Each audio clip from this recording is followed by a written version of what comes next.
Hi, welcome to சந்தா சமையல். நம்ம இன்றைக்கி வத்த குழம்பு எப்படி செய்கிறது பார்க்கலாம். வத்த குழம்பு செய்ய ஃபஸ்ட்டு பொடி ரெடி பண்ணிக்கலாம். கடாய் சூடானதோ 2 டீஸ்பூன் எண்ணெய் சேர்த்துக்கலாம். 1 டீஸ்பூன் கடலைப்பருப்பு சேர்த்துக்கலாம். 1 டீஸ்பூன் உளுந்து சேர்த்துக்கலாம். 1/2 டீஸ்பூன் மிளகு சேர்த்துக்கலாம். 1/2 டீஸ்பூன் ஜீரகம் சேர்த்துக்கலாம். 1 டீஸ்பூன் பச்சரிசி சேர்த்துக்கலாம். 3 டீஸ்பூன் தனியா சேர்த்துக்கலாம். 5 காஞ்ச மிளகா சேர்த்துக்கலாம். இப்போ இதெல்லாம் கோல்டன் ப்ரௌன் கலர் ஆகணும். லோ ஃப்ளேமில் வச்சு வறுத்துக்கலாம்.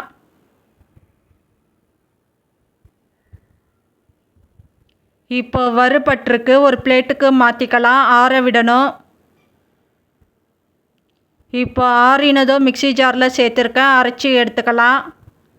இப்போ தாளித்து விடணும். கடாய் சூடானதோ எண்ணெய் சேர்த்துக்கலாம்.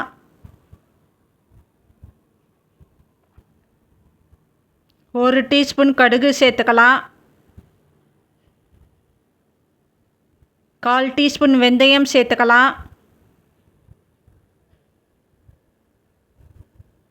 கடுகு பொரிஞ்சதோ 10 சின்ன வெங்காயம் சேர்த்துக்கலாம். 4 பல் பூண்டு சேர்த்துக்கலாம். ஒரு கொத்து கருவேப்பிலை சேர்த்துக்கலாம். வெங்காயம் வதங்கணும்.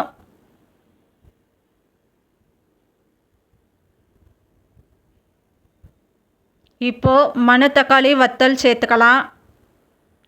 மணத்தக்காளி வத்தல் வறுபடணும்.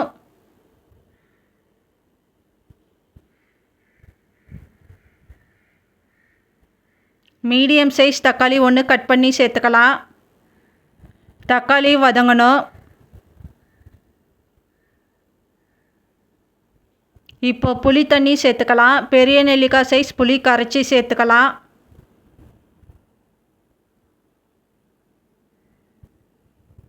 கால் டீஸ்பூன் மஞ்சத்தூள் சேர்த்துக்கலாம்.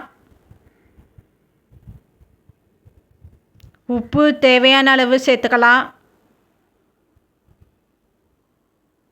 கொஞ்சம் பெருங்காயத்தூள் சேர்த்துக்கலாம். இப்போ அரைச்ச பொடி சேர்த்துக்கலாம்.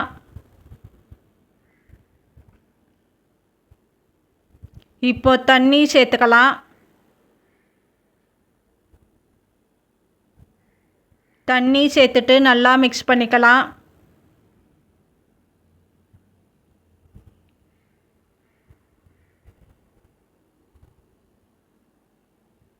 வெல்லம் ஒரு பீஸ் சேர்த்துக்கலாம். வெல்லம் சேர்த்துட்டு நல்லா மிக்ஸ் பண்ணிக்கலாம். இப்போது குழம்பு நல்லா கொதிக்க விடணும். இப்போ ஸ்டவ் ஆஃப் பண்ணிடலாம்.